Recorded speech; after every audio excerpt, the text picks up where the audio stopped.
Hi friends, எதுக்கு தெரியுமா இந்த ஓன் வாய்ஸ் போடுறேன்? எல்லாரும் ஃப்ரெண்டுகளுக்கு என்னென்னமோ வாங்கி கொடுப்பாங்க. என் ஃப்ரெண்டு என்ன தெரியுமா வாங்கினா எனக்காண்டின்னு சொல்லி நானும் ஆர்வமாக இருக்கேன்.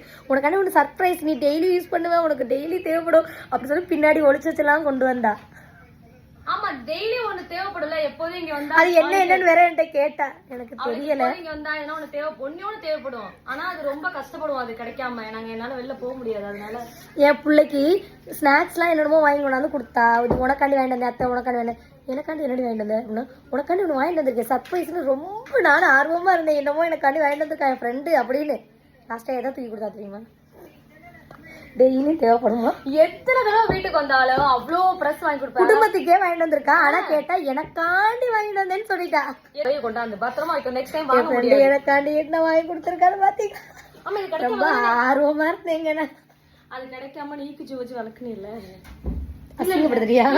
அசிங்கப்படுத்துறியா? நீ வேப்ப குச்சி வச்சு விளக்குறது நல்லது தானங்க. பிரஸ் கிடைக்கல, சோ வேப்பங்குச்சி வச்சு விளக்குனேன்.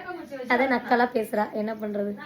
அவ வந்து கஷ்டப்பட்டா, அவ கஷ்டப்படாது. நான் கஷ்டப்படக்கூடாதுன்னு பிரஸ் வாங்கிட்டு வந்தாலாம். எவ்வளோ நல்ல மனசு என் ஃப்ரெண்டுக்கு. இந்த மாதிரி தற்கொலை ஃப்ரெண்டுகளும் உங்க கூட இருப்பாங்க கண்டிப்பா. இருந்தா கமெண்ட்ல சொல்லுங்க, நாங்களும் அதை கேட்டு சிரிச்சுக்கோம்.